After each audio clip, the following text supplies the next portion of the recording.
Olá pessoas, sejam bem-vindos ao Gambiarras e Silvertape. Hoje é dia de voltarmos a falar de Windows Server. Então nós vamos instalar a função do Active Direct Domain Server, também conhecido como ADDS ou simplesmente AD. Muito embora a gente falar só em AD é meio complicado, porque tem vários tipos de AD no Windows Server, como vocês vão ver. Mas hoje nós vamos ter essa meta, vamos instalar e ver como funciona, pelo menos basicamente, o serviço de domínio da Microsoft, tá? Então, desde já, se vocês curtirem esse vídeo, deixa o like, se inscreva no canal, deixa um comentário e bora pro vídeo. Vamos às nossas observações. Dando um apanhado geral, uma explicação bem resumida, basicamente você tem o que quando...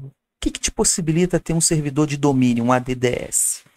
Primeiramente, você vai conseguir gerenciar todos os seus usuários que participam da sua rede de uma forma centralizada. Diferente de quando você loga na sua máquina de casa, esses usuários estão no banco de dados do próprio computador local, normal. Porém, quando você tem um servidor de domínio, essas contas de usuário, todas as contas de computador que participam da rede, vão ficar cadastradas justamente no serviço do ADDS. Beleza? Então, a partir daí, você consegue ter um melhor gerenciamento, você consegue ter uma melhor administração de todo o seu ambiente. Inclusive, com a ADDS, você consegue integrar com diversos outros serviços da sua rede, como servidor de arquivos. Eu posso determinar que determinados usuários configurar que determinados usuários tenham acesso a determinada pasta compartilhada e outros não, ou que o acesso de um usuário tenha mais privilégios do que outros. Enfim, a gente vai ver isso aqui tudo nesse vídeo, pelo menos essa parte inicial, beleza? Então, vamos lá. Evidentemente, vamos precisar do Windows Server. O nosso já está aqui, ó, já foi instalado alguns vídeos atrás, e aqui nele vamos instalar o serviço do ADDS para prover a possibilidade de autenticar os usuários a partir das contas que vão estar dentro do servidor aí que conta com serviço de domínio, tá? O outro ponto é a gente ter um cliente. Na verdade, quando você está num ambiente de produção, você vai ter dezenas, centenas, milhares de clientes. Você, inclusive, pode integrar o seu Windows Server com uma rede de longa distância, ou seja, você pode ter vários domínios do Windows Server, todos interligados através de relação de confiança. Mas isso aí já é um pouco mais avançado. Vamos primeiramente nos ater ao nosso ambiente de rede local, ou seja, uma rede, um domínio Windows Server que vai contemplar todos aqueles computadores que estão na mesma área física, digamos assim, tá bom? O segundo ponto vai ser, o segundo pré-requisito, vai ser o nosso cliente, então. Então, esse cliente pode ser um outro Windows Server, pode ser um Windows 10, pode ser um Windows 11, enfim, pode ser até Linux, para utilizar dos serviços do ADDS. Para isso, eu vou acessar aqui o site da Central de Avaliação de Softwares da Microsoft, o mesmo que a gente utilizou para baixar o Windows Server, né? Tá aqui, ó, Windows Server 2022. Só que agora eu vou baixar o Windows 11 versão Enterprise para teste. Você tem direito a 90 dias de teste. No Server você tinha 180, aqui você tem direito a 90. Numa boa, você não vai ter problema de pirataria, nada. É justamente a disponibilidade da ferramenta para que você aprenda a usar. Então, como o Windows Server depende do Windows Client, você pode baixar os dois, numa boa, sem problemas. Novamente, você faz aquele cadastro normal. Eu vou deixar o link aí na descrição para facilitar o acesso. Vou clicar aqui. Tem que fazer aquele cadastro rapidinho, né? Seu nome, sobrenome, enfim. Vou botar aqui rapidinho uma informação qualquer, só para ter. Pronto. E mando fazer o download agora. Abre essa tela para você selecionar qual o idioma que vocês querem. Diferente do server, aqui no cliente já tem em português, então a gente desce aqui, ó, Português Brasil. E eu vou fazer o download da ISO. Aqui eu vou fazer o seguinte, vou fazer o download, obviamente, e já vou preparar a máquina virtual e instalar esse Windows 11, tá? Não vou fazer o processo de instalação, porque vocês já estão cansados de saber, senão o vídeo vai ficar muito grande, tá bom? Então, quando tiver tudo pronto, a gente retorna. Enquanto está aqui, ó, terminando o processo de instalação do Windows 11, loguei aqui no servidor para falar sobre o nosso terceiro componente básico para nossa estrutura funcionar, que é que todos os computadores participem da mesma rede. Então, claro, falando do ambiente da rede local. Já coloquei aqui no vídeo, num dos vídeos anteriores, quando fizemos as configurações pré-ativação dos serviços que a gente vai começar a ativar, já coloquei aqui, defini que essa máquina, o servidor, vai utilizar o IP 192.168.1.1 com a máscara 255.255.250, ou seja, 1/24. Então, o endereço de rede é 192.168.1.0. Os nossos computadores que vão participar da mesma rede vão ter que estar dentro desse endereçamento. No nosso caso, eu vou definir que esse computador vai utilizar, o computador cliente vai utilizar o 192.168.1.10. Vou deixar o 9 do 2 ao 9 para configurações futuras que a gente vai vir a fazer, tá bom? Então, é como se eu pegasse aqui e conectasse um cabo de rede do servidor ao switch e um outro cabo da máquina ao mesmo switch, ou então se eu tivesse uma rede cascateada entre vários switches, fazendo com que a comunicação pudesse fluir de um ponto A para o ponto B. Enfim, do cliente para o servidor, do servidor para o cliente, tá bom? Enfim, vamos lá. Só para mostrar aqui outra coisa, ó. Vindo aqui nas configurações, no gerenciamento, lembra que eu já tirei aqui do padrão, que ele vem em NAT, né? Então, já coloquei aqui como se eu tivesse conectado nesse switch virtual. Claro, só vai acontecer nesse ambiente de máquina virtual. Na máquina real, é no switch físico mesmo que você vai conectar. E já no Windows 10, que está terminando o processo aqui de instalação, eu vou fazer a mesma coisa, colocar no mesmo switch virtual, no switch VMNet 0, tá? Pronto, só isso aqui é como se eu tivesse conectado os cabos para os equipamentos participarem da mesma rede. Pronto, então ele vai terminar aqui as configurações e quando tiver tudo certinho a gente volta para ativar o serviço do ADDS e integrar o Windows 11 ao servidor de domínio que a gente vai criar, beleza? Finalmente, nosso Windows 11 já está instalado, configurado, já está dizendo aqui ó, que a nossa licença é válida por 90 dias. E agora temos que colocar essa máquina participar da mesma rede lógica, né? A rede física já está conectada ao mesmo switch, então agora a gente tem que botar na mesma faixa de IP que o servidor, basicamente. Então vou entrar aqui, ó, ncpa.cpl, vocês podem fazer por diversas formas, eu acesso aqui que é mais rápido. Vou vir aqui, Ethernet, propriedades, e vou colocar aqui o IP 192.168.1.10, como falei anteriormente. 1/25, por enquanto não vai ter gate, a gente vai ter acesso à internet, outras redes, enfim.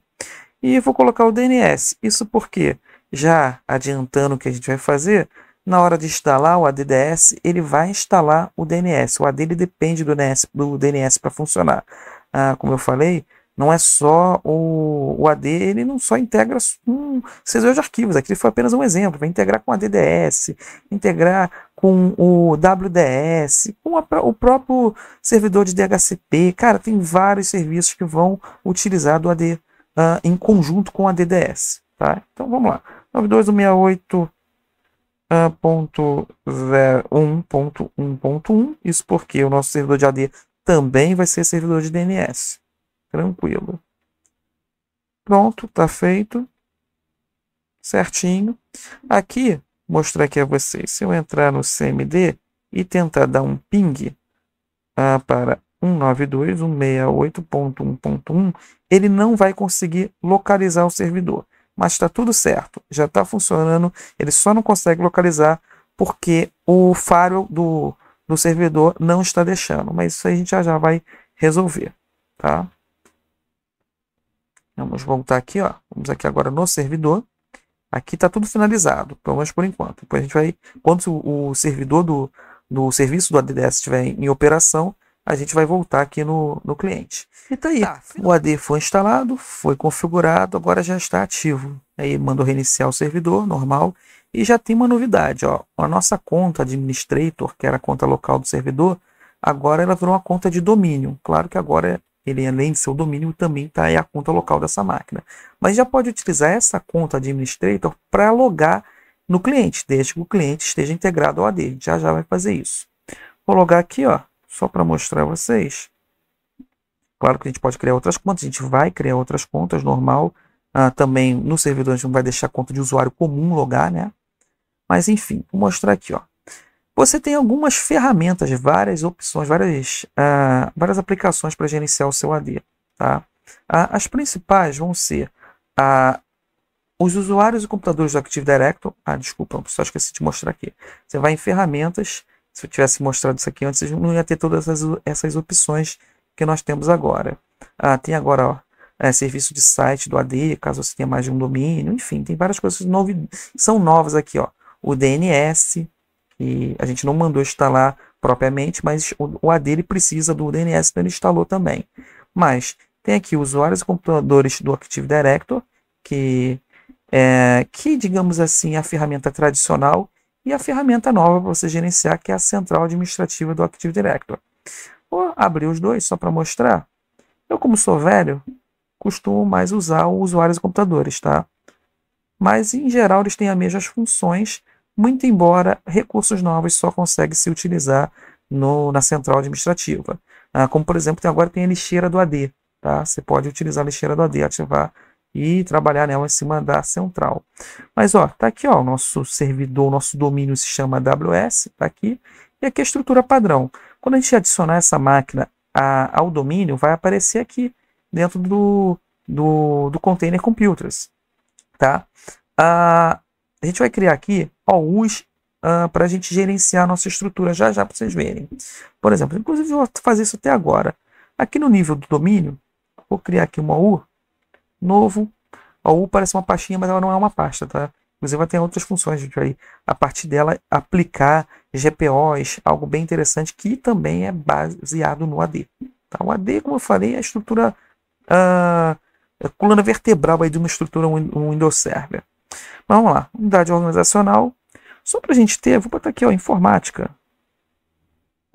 Não costumo botar acento, não vou botar acento não. Pronto. E já vou criar aqui um usuário dentro da minha. Ou claro que poderia deixar dentro de users, poderia, mas não vou deixar uma coisa mais organizadinha. Inclusive vou criar até uma outra. Posso criar o OU dentro de OU, tem várias formas de vocês trabalharem. Você faz a sua estrutura de acordo com a sua necessidade. Vou botar aqui administrativo. Ou seja, um setor administrativo. Setor administrativo de uma empresa. Podemos botar RH, enfim, várias coisas. Deixa só esses dois. E vou criar aqui, primeiramente, um usuário. Vou botar aqui user, vou botar bem genérico. User info, que é o nome do usuário, user.info1. Pronto, tá bom? Tá, user info, vou botar aqui também um. Só para a gente ter depois fazer um segundo. Vou botar aqui a nossa senha padrão, normal. Aqui você define se o usuário vai alterar a senha logo no próximo logon ou não. Se a senha nunca expira. Se você criou a conta, mas ela não vai estar habilitada logo de cara. Enfim, vou botar aqui que a senha nunca expira só por enquanto. Para a gente testar o nosso AD. Tá? Tá aqui. Vou ter várias contas de usuário que vão ter os mesmos privilégios de acesso. Poxa, posso criar o quê? Posso criar um grupo. Vou criar um grupo aqui, ó. Um grupo. Cadê? Grupo. Que se você tiver um servidor de e-mail, você pode criar um grupo de distribuição. No nosso caso, é um grupo de permissões, então a gente vai deixar como grupo de segurança. Tem 3 níveis, domínio local, global e universal. Eu não vou entrar nesse mérito por enquanto, até porque a gente só tem um AD. Mas é quando você vai utilizar isso aqui muito quando você tem uma estrutura com vários ADs. Vou deixar aqui o padrão. Vou botar aqui grupo global, botar GG, info, pronto. Só para saber que é o grupo global de informática.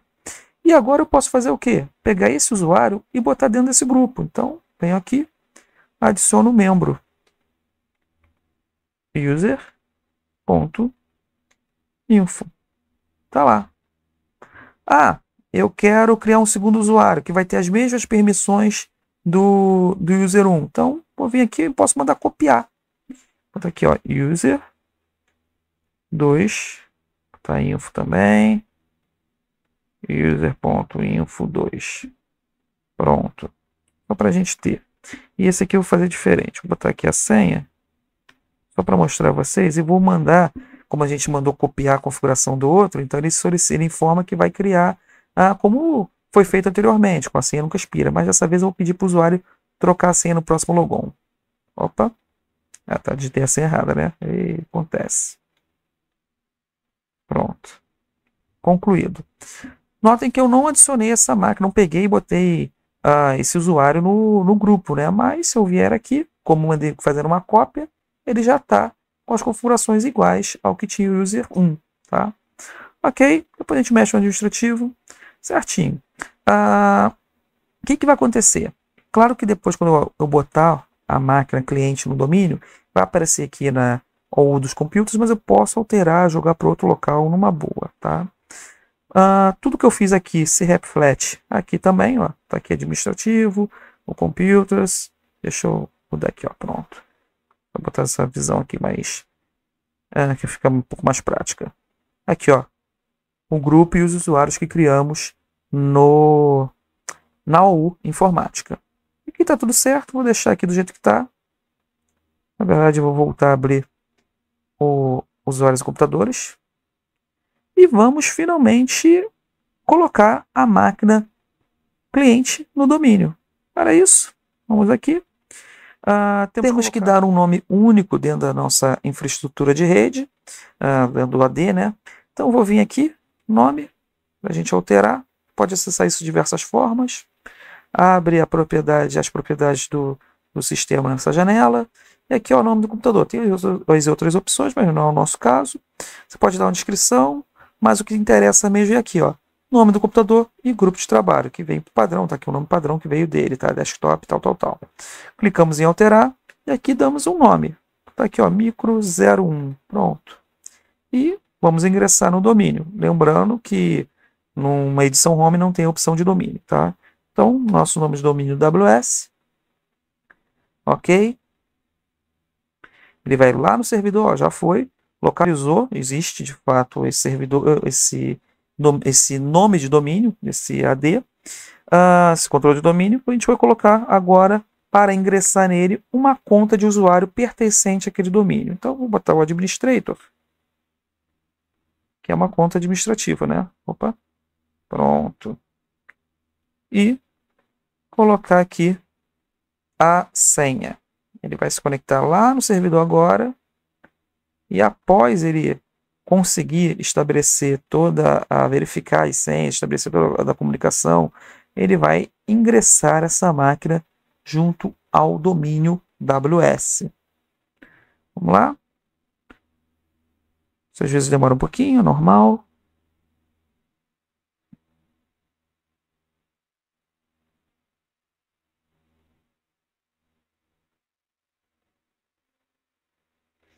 Ó, já foi. Tá lá, ó. Bem-vindos ao domínio AWS. Ok, ele vai pedir para reiniciar a máquina. Vai reiniciar e a gente já vai conseguir testar com as contas de usuário que criamos, tá? Reiniciou e agora a máquina está no domínio. Tá aqui mostrando a última conta que logou, tá? Que foi uma conta de usuário local, a conta eu. Aqui tem privilégio administrativo, porque a primeira conta que você cria tem que ter esse privilégio. Normal, nada demais. No nosso caso, a gente não vai querer mais logar com a conta local. Vamos logar com as contas que estão lá presentes no servidor. Então, a gente vem aqui, ó, outro usuário. Notem que você vai entrar em AWS, você vai usar uma conta do servidor. Quero usar a conta local. Põe ponto barra. Aí você, ponto contra barra. Você loga com as contas locais da máquina, tá? Deixa aqui, normal. E vamos utilizar primeiramente, ó, o administrator. Conta com privilégio administrativo. Então aqui você pode configurar, instalar, enfim, várias coisas que normalmente a gente utiliza nas nossas máquinas de casa, porque a gente é administrador das nossas máquinas, né?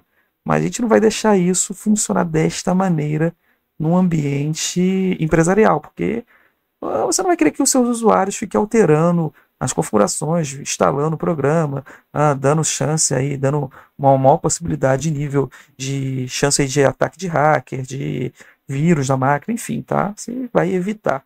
Já logou, ó, tudo direitinho. Logamos aqui com o administrator. Vou sair aqui, ó, só para mostrar a vocês. E vou logar com as contas de usuário. E essas não são administrativas, não tem privilégio administrativo, então não vai poder fazer N configurações. User.info não pode configurar, não pode alterar a configuração, pode instalar, enfim. Senha, e vai logar com a conta de usuário normal. Esse é o momento que ele vai criando aquele perfil local na máquina, tá? Lá naquela pasta users. Vai terminar aqui. Deixa ele carregar. Vamos testar a nossa última conta, a Userinfo 2.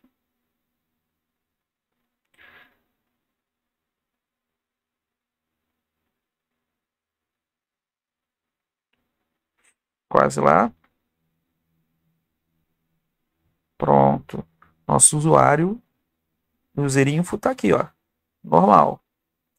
E, só para finalizar aqui para vocês, vou vir aqui e vou logar com a Userinfo 2, justamente para mostrar aquela questão já que eu defini para alterar a senha. Então, user.info2.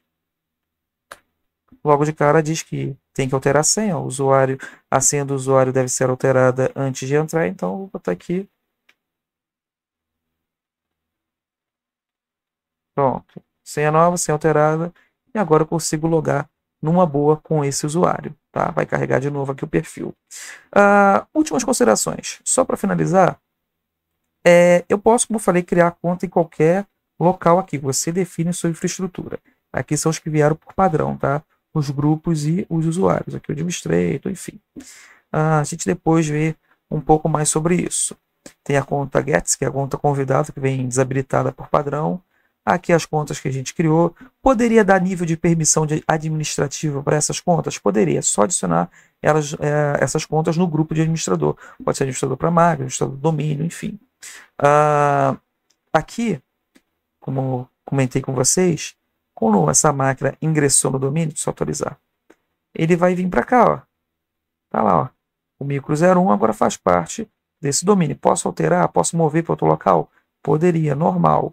Não vou fazer nada, vou deixar aqui mesmo por enquanto. Depois, mais para frente, quando a gente for vier falar sobre GPO, a gente altera para fazer as configurações e mostrar o funcionamento das GPOs, tá? Já que pode ter GPO tanto por usuário quanto por computador. Aqui, ó, mostra que esse computador tem o nome dele, uma estação de trabalho, qual o sistema operacional, enfim. Nada demais aqui. E voltando aqui para o usuário, poderia vir aqui, ó, eu mostrei a vocês só a questão de participar de um grupo, né? No caso, eu utilizei a própria propriedade do grupo, mas poderia vir aqui pelo usuário. Posso gerenciar toda a conta dele, posso criar uma pasta base, um perfil um perfil móvel, posso conectar uma pasta compartilhada, normal, tudo automaticamente. Depois a gente comenta sobre isso. Aqui eu gerencio a conta, eu posso pedir para limitar o horário de qual essa conta pode fazer logon. Eu só quero que faça logon de segunda. Vou ter aqui, ó. Selecionar tudo. Só quero que o usuário 1 só faça logon de segunda a sexta de... Cadê aqui? Pronto. Aqui de 6 da manhã até as 7 horas da noite. Só clicar aqui, ó. Ele só poderia fazer logon nesse horário. Não vou fazer. Posso definir que essa conta só pode logar em determinado computador. Numa boa, tá? Posso definir que essa conta está bloqueada. Posso desbloquear essa conta. Posso vir aqui e mandar alterar a senha do usuário, que o usuário altere a senha. Posso só cancelar aqui. Isso aqui o usuário vem alterar a senha. Aqui, ó. Redefinir a senha. Enfim. Pessoal, faltou uma coisinha que eu só percebi que ficou ausente depois que a edição ficou pronta. Então, estou aqui no dia seguinte só para finalizar, tá? Que é basicamente a questão do ping. Eu mostrei a vocês que não estava sendo realizado um ping do cliente para o servidor antes de estar ingressado no domínio. Então, agora que já estamos no domínio, vamos aqui, ó, cmd, e vamos dar um ping para 192.168.1.1. E pronto, agora está tudo normal. No cenário anterior, poderia liberar uma regra no Firewall, criar uma regra no Firewall para liberar o ping? Poderia. Mas como a gente ingressou as duas máquinas, ambas estão no mesmo domínio, no caso, ele automaticamente já libera o uso do ping. Tranquilo? Também poderia fazer o ping pelo nome, tá? Server 01, porque a gente está com o serviço DNS ativo. Beleza? É só isso mesmo que for ausente. Mas esse vídeo já está ficando muito grande. A gente conseguiu instalar o AD, ingressar um cliente no domínio, vimos algumas configurações de usuário, várias coisas. Mais para frente a gente utiliza esse próprio controlador de domínio para integrar com outros serviços, servidor de arquivos, o DNS, servidor WDS, o próprio DHCP, que distribui endereços IPs automaticamente da rede. A gente utilizou no nosso cliente o IP fixo, que a gente ainda não tem o serviço ativado, a gente vai ativar para vocês verem. Enfim, várias coisas a gente vai ainda fazer dentro desse contexto. Bom, então a gente finaliza por aqui. Pede aquela moral de sempre, né? Se curtiu o vídeo, deixa o like, se inscreva no canal, deixa um comentário para ajudar no engajamento e nosso canalzinho, nosso humilde canal a crescer. E até mais!